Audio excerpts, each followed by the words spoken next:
Hello, everybody, and welcome to PHQL Lock-In. Today's episode is about obedience. Today we're doing one miracle, kids. I made sure to get on the inside scoop today, so I know exactly what's going on. Yes, that's wonderful, Steve. But we have to get to the miracle. We'll be back. Right after this. And now, the miracle of the healing of Naaman. Sounds like something you would use for your allergies. Steve? No, really. Picture this. Gerald, is the camera set? Righto, ready when you are. Are you having trouble with your allergies? Just try Naaman. It will guarantee you a better... Steve! Can I continue with the miracle now? Oh, sure. Now, Naaman was the commander of the army of the king of Aram. He was a great man, and he was highly regarded.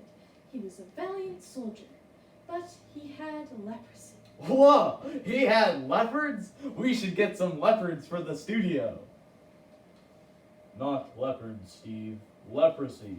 Leprosy is an illness, and many people would die from it in Bible times. Oh. Now the king of Aram sent out raiders to steal things from Israel, and they took a young girl captive. This girl served Naaman's wife. Oh, that's me.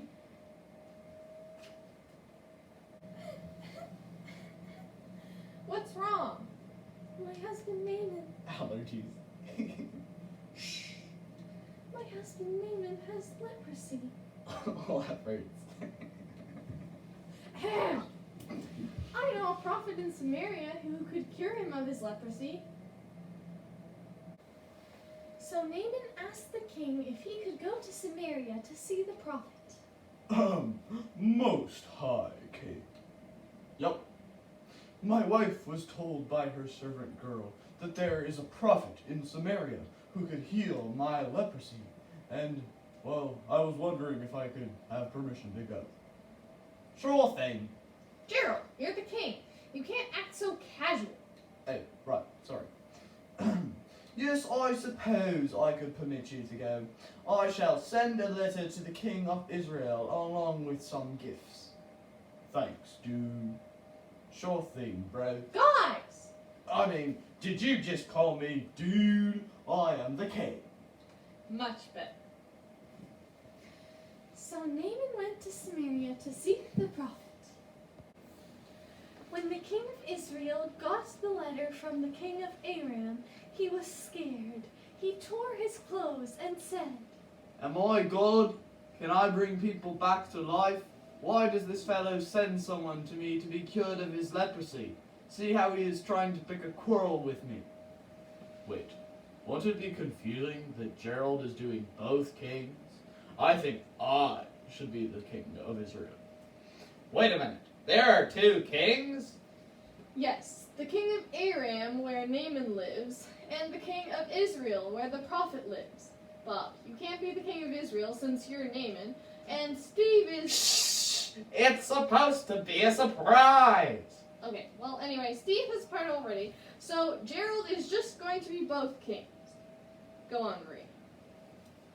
but when the prophet heard this, he sent the king a letter. It read, Why have you torn your robes? Which is weird anyway. You must have a lot of spares. Have the man come to me, and he will know that there is a prophet in Israel. So Naaman and his chariots went to the prophet's house. Steve, why were you hopping up and down? I had ants in my pants. So Naaman and his chariots went to the prophet's house.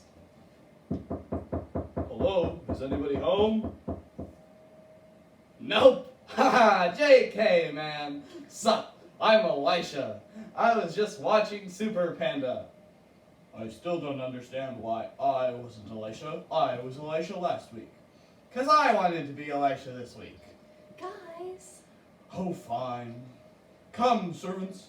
Bring our horses and chariots and gifts, and we will stop at this prophet's door. Elisha sent a messenger to Naaman to say, Go, wash yourself 7 times in the Jordan, and your flesh will be restored, and you will be cleansed. Whoa, that reminds me of the baptism. Me too. Humph! I am so grumpy. I can't believe that man wants me to bathe in the Jordan River. It's filthy. I could have just stayed at home and had a bath in my nice tub with all my little rubber duckies. Justin, Mr. Quack Quack.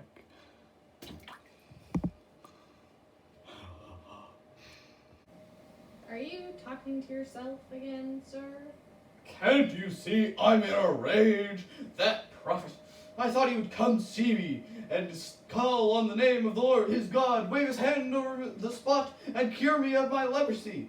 He didn't even come to see me himself. Just sent his servant to tell me to wash 7 times in the Jordan River. Gross! Well, that's how it happened in the Bible. We didn't really have enough people to play all those characters. Maria, I'm raging. Oh, sorry. Are not all the rivers in Damascus better than all the water of Israel? Couldn't I wash in them and be cleansed? We are leaving and going home right now. Sir, if the prophet had told you to do something great, you would have done it, right?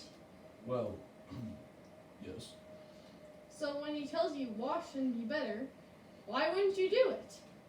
Well, if you put it that way, he could have at least told me himself. So Naaman went down and dipped himself in the Jordan 7 times, as the man of God had told him, and he was healed. The end. Wow, that was long. It is a long miracle. And that's not even the whole story. Do you have any questions this time, Steve? Yeah, how come Naaman didn't just bathe in the Jordan River? That's really easy. Taking a bath, and God told him to do it. Yes, Steve, it is. But Naaman let his pride get in the way. Remember a while ago when we talked about being humble? Yeah, it means that you don't think of yourself as more important than other people. Exactly, and pride is the opposite. It's thinking of yourselves as more important than other people, which is exactly what Naaman was doing. He thought that he was too important to take a bath in the dirty river.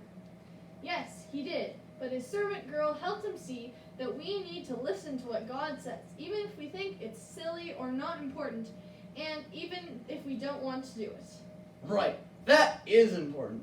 So, if you want to read the miracle of the healing of Naaman yourself, allergies, just turn your Bibles to 2 Kings chapter 5, verses 1 to 27. We'll see you next time on PHQL. Are you craving hot dogs, Bob? Yes, Steve, I am.